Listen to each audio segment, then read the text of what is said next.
Hello les amis, je vous retrouve pour une nouvelle vidéo sur le football italien et la Super Coupe d'Italie et je vais vous présenter le match Naples contre Bologne. C'est un match qui a lieu ce lundi 22 décembre 2025 à 20 h pour le compte de la finale de cette Super Coupe d'Italie saison 2025-2026. Alors Naples, c'est le troisième de Serie A qui joue contre Bologne, le sixième de Serie A.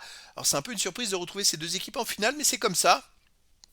Dans cette vidéo, on va revenir sur le classement et les statistiques de ces deux équipes en Serie A. Puis on verra les meilleurs marqueurs et les meilleurs passeurs toujours en Serie A. Puis on enchaînera par les 10 derniers résultats, toutes compétitions confondues, les stades de Naples et de Bologne. Ce qui nous permettra d'avoir une idée et une tendance à cette rencontre. Et donc en Serie A, les amis, on a Naples qui est troisième avec 31 points en 15 matchs, 10 victoires, 1 nul, 4 défaites, 22 buts marqués, 13 encaissés, plus 9 de différence de but. Ils ont 2 points de retard sur le premier, un peu de retard sur le deuxième, et ils sont champions de titre, je le rappelle. Bologne est sixième du classement avec 25 points en 15 matchs, 7 victoires, 4 nuls, 4 défaites, 23 buts marqués, 13 encaissés, plus 10 de différence de but. Donc Bologne est à 6 points derrière Naples au classement. Le classement des meilleurs marqueurs. En troisième ex-aequo, il y a Orsolini de Bologne avec 6 buts. Un peu plus loin, dixième ex-aequo, De Bruyne de Naples avec Anguissa et Ojloun aussi de Naples avec 4 buts. Pour le classement des meilleurs passeurs, troisième ex-aequo, Cambegui et Holm de Bologne avec 4 passes décisives. Et il n'y a pas d'autres joueurs des deux équipes dans les 15 premiers du classement pour l'instant. Les 10 derniers résultats, toutes compétitions confondues. Naples, 5 victoires, 2 nuls, 3 défaites, 11 buts marqués, 8 encaissés, plus 3 de différence de but. Alors en demi-finale, ils ont battu l'AC Milan 2 buts à 0. Je dirais pas que c'est une surprise, mais un petit peu quand même, puisque Naples, depuis le début de la saison, enchaîne beaucoup de matchs avec la Ligue des Champions. L'AC Milan n'avait pas de Coupe d'Europe, et c'est vrai que Naples a réussi à se défaire de l'AC Milan, qui est un peu le spécialiste. Je crois que c'était le vainqueur la saison passée de l'AC Milan de cette Super Coupe. Donc ils ont réussi à se défaire de l'AC Milan et justement à se qualifier pour la finale.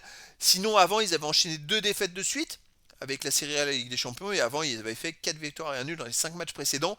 Ça reste quand même Naples une équipe plutôt solide en règle générale.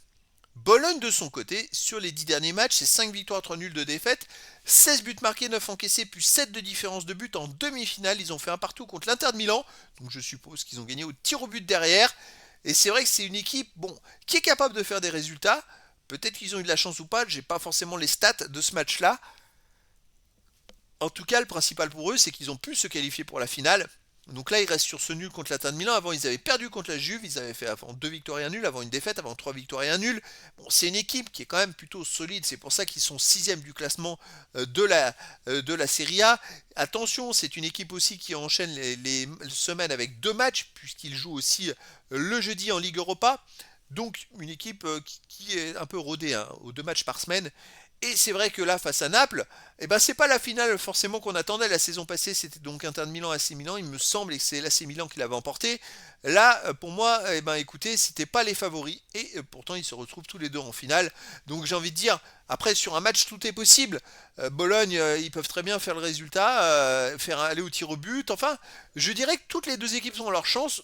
Effectivement, ça serait une surprise. Mais c'est comme ça. Après, si Naples gagne, ils sont aussi champions en titre.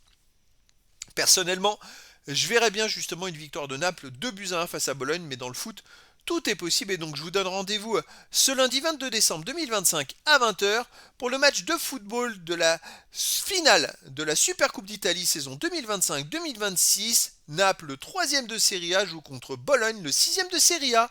Voilà les amis, je vous dis à très bientôt pour une nouvelle vidéo.